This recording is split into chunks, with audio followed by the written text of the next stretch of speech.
नमस्कार दोस्तों, मैं इसके अनुसार आप सभी का स्वागत करता हूं आपके अपने study channel history online classes में।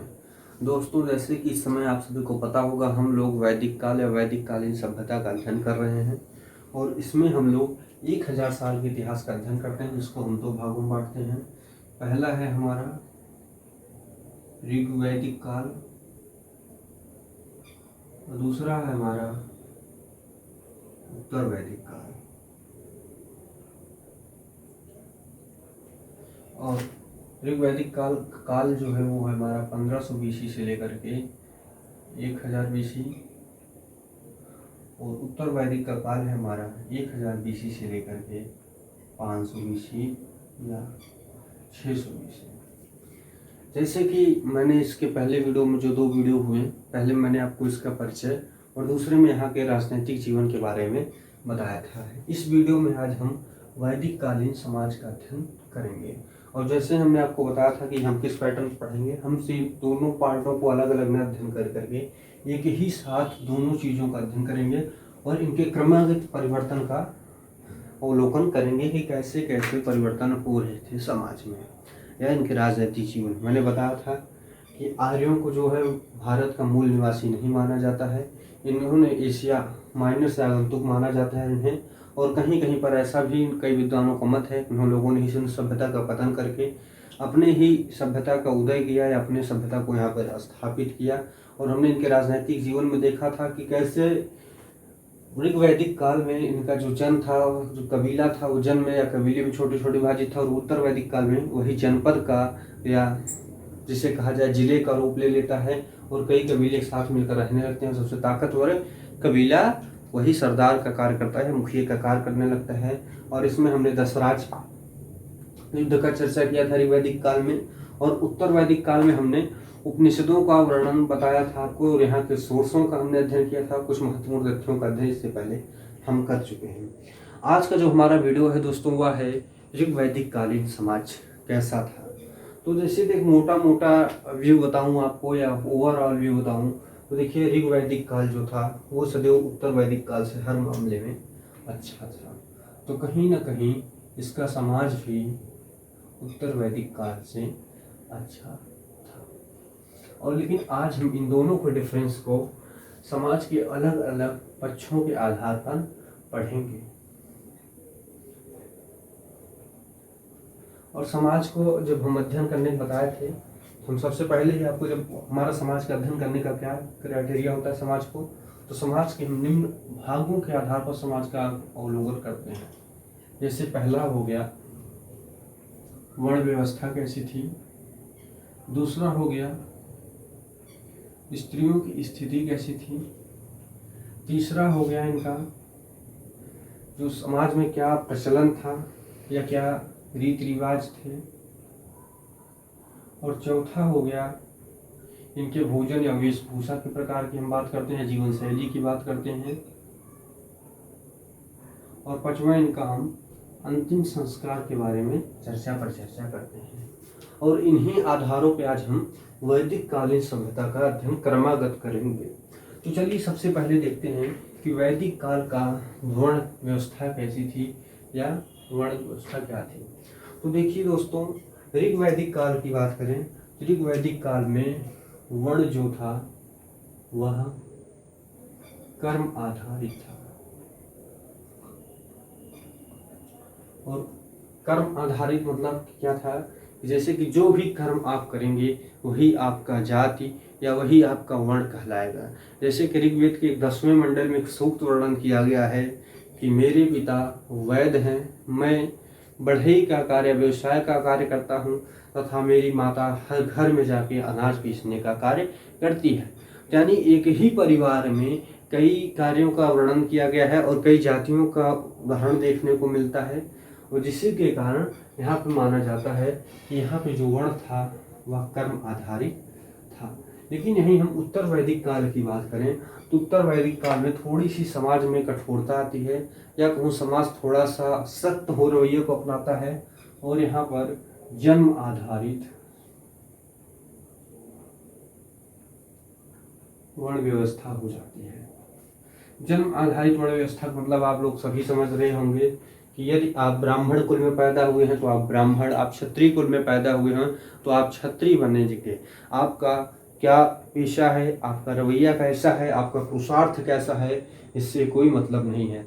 जबकि ऋग वैदिक काल में ऐसा था कि यदि आपके पास ज्ञान है तो आप किसी भी कुल में पैदा हुए हों, आपके माता पिता कोई भी कार्य कर रहे हों, आप यहाँ पर ब्राह्मण कहलाते थे। जबकि यहाँ पर ब्राह्मण ज्ञान से नहीं अपितु कुल में जन्म लेने से कहलाने लगे। तो कैसा था वर्ण व्यवस्था कैसी थी, यहाँ पर कर्म आधारित थी और यहाँ पर क्या थी उत्तर वैदिक काल में जन्म आधारित थी। यहाँ का समाज कैसा था दोस्तों,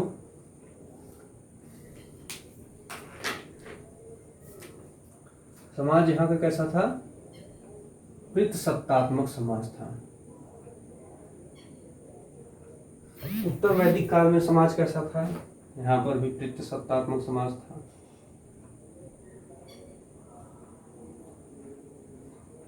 अब हम बात करें कि महिलाओं की स्थिति कैसी थी।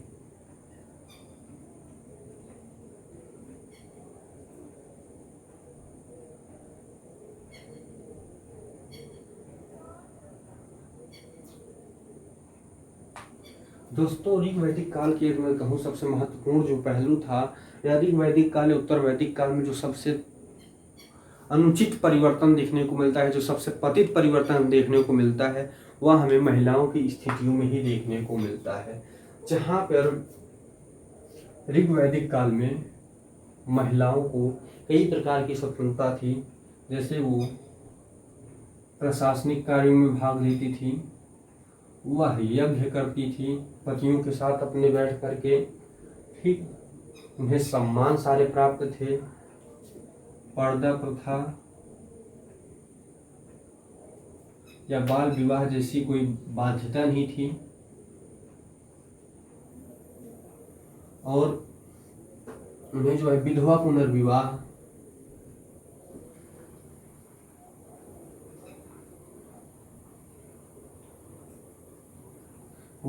तक का प्रचलन था। और यदि उन्हें अपने पति से पुत्र की प्राप्ति या संतान की प्राप्ति नहीं होती है तो उन्हें नियोग का भी अधिकार था। नियोग का अर्थ आप आज के समय में तलाक या डाइवोर्स से लगा सकते हैं। तो क्या था यहाँ पे महिलाओं की स्थिति कितनी अच्छी थी आप देख सकते हैं।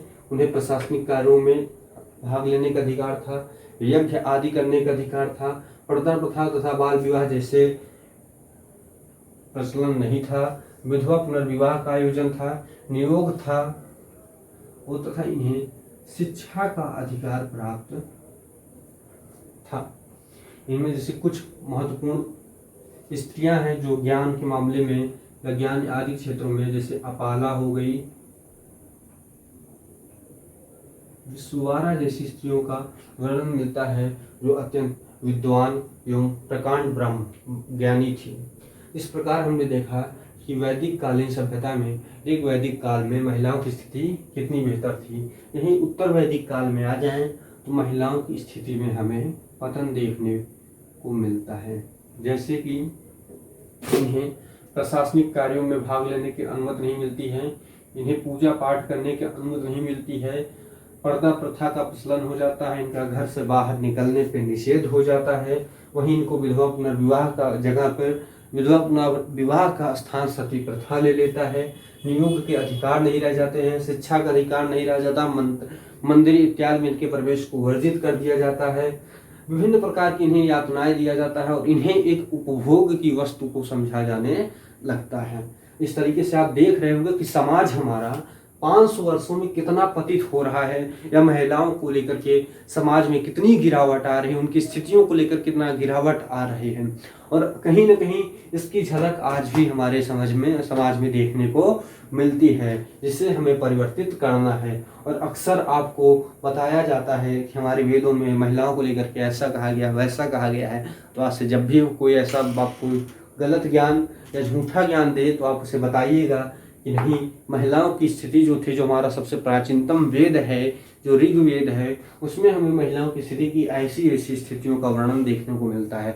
जबकि वहीं जब उत्तर वैदिक काल आता है, जैसे कि ऐरण्य संहिता विशेष स्तर पर महिलाओं की स्थितियों को वर्णित करता है, इनकी खराब स्थितियों को प्रदर्शित करता है। यहाँ पर महिला को मदिरा या उपभोग के समान माना जाने लगता है, इन्हें केवल एक वस्तु के रूप में उपयोग किया जाने लगता है। या तो हमारी महिलाओं की स्थिति थी जो कि हमारे उत्तर वैदिक काल और ऋग वैदिक काल में हमने देखा। दोस्तों यदि हम बात करें तो ये लोग आर्य जो थे वो मांसाहारी, शाकाहारी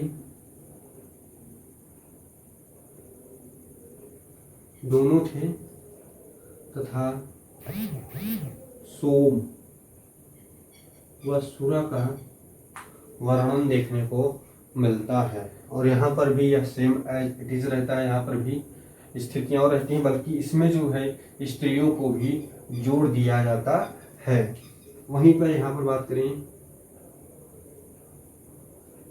आभूषण पुरुष व महिला दोनों धारण करते हैं, यहाँ पर भी एज इट इज रहेगा।